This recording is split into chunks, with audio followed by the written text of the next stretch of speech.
Hi there. Have you ever sat down to write a blog article or create a piece of content and it ends up sucking a lot of time out of your schedule? You end up working on it for longer than you intended to. It bleeds over into the rest of your time that you needed to accomplish other things. I've been there, and I'm going to talk today about how to keep your content creation into a schedule that works with the rest of your business. I'm Sarah Schwab, content creation coach, and the way that I start my day allows me to keep my content creation as well as my other to-dos in check and on time and on schedule. The way I do that is by taking all the to-dos on my list and blocking them into chunks of time during the day. It allows me to prioritize what needs to get done so that maybe that can happen first. And it allows me to have practice figuring out how much time I need to dedicate to certain things. And when it comes to content creation, that's a little bit different than the rest of my to-dos. Sending an email to a prospective client or reaching out to a peer, a lot of those communication tasks, I know that I can do those fairly quickly. But when it comes to content creation, I've learned not to put parameters on how long it's going to take to finish the project. But I also don't want it to bleed into my schedule and take over half of my day.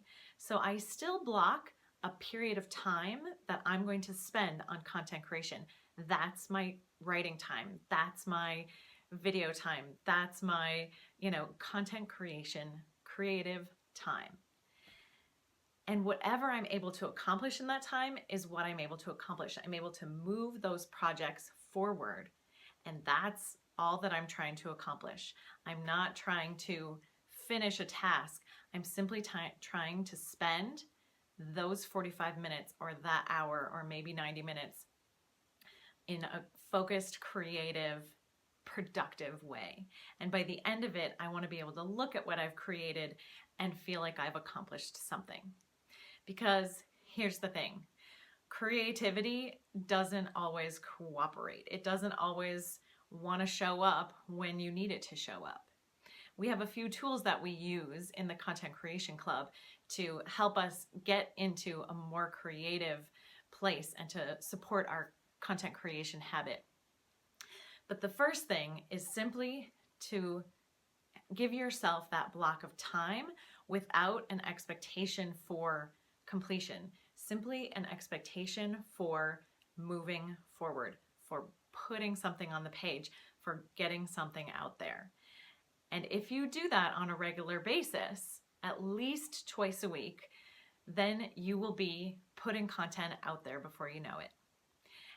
This is what I call the difference between project goals and time goals. Time goals are very freeing.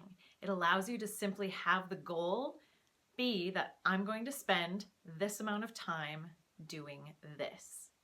It allows for you to say, yes, I did it. I was there. I wrote, I created, I gave it my best shot for that period of time. And you'll be amazed at what happens when you give yourself the freedom and the time for creativity and inspiration to show up for you.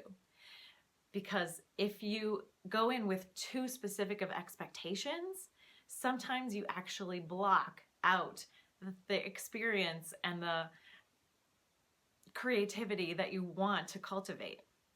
So I invite you to set some time goals for yourself when it comes to your creative projects so that you have an opportunity to move them forward and not hold yourself to unrealistic deadlines. The second trick to working with time goals is stopping when the time is up. It's so hard to stop if you're not actually done with whatever it is you're working on. I know that that's a challenge. It happened to me this morning. So in that case, this is another part of the practice, is learning to expect that you'll have to stop and pick it up again another time. It's simply part of the realities of our schedules and our to-do list if we want to accomplish more things. It's a great productivity tool and something that you have to learn to cultivate. So one thing that can help with this is to use a timer on your phone or on your clock, so that in my case, there's an alarm that goes off when it's time for me to be done with this particular project. And that's a trigger for me to help me know it's time to stop. It's time to shut it down and move on to the next thing. Now, that may seem counterintuitive, because we know that having distractions and having to start and stop on a certain project actually works against our most productive way of working. But we also have to balance that with the ability to accomplish what we need to accomplish every day. And we don't have the luxury of spending multiple hours focusing on a project most of the time.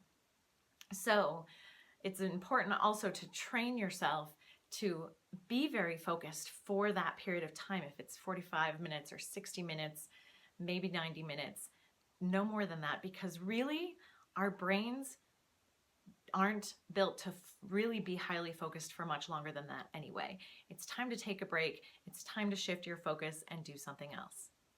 So this is a time management tool that I also think is a key creativity tool.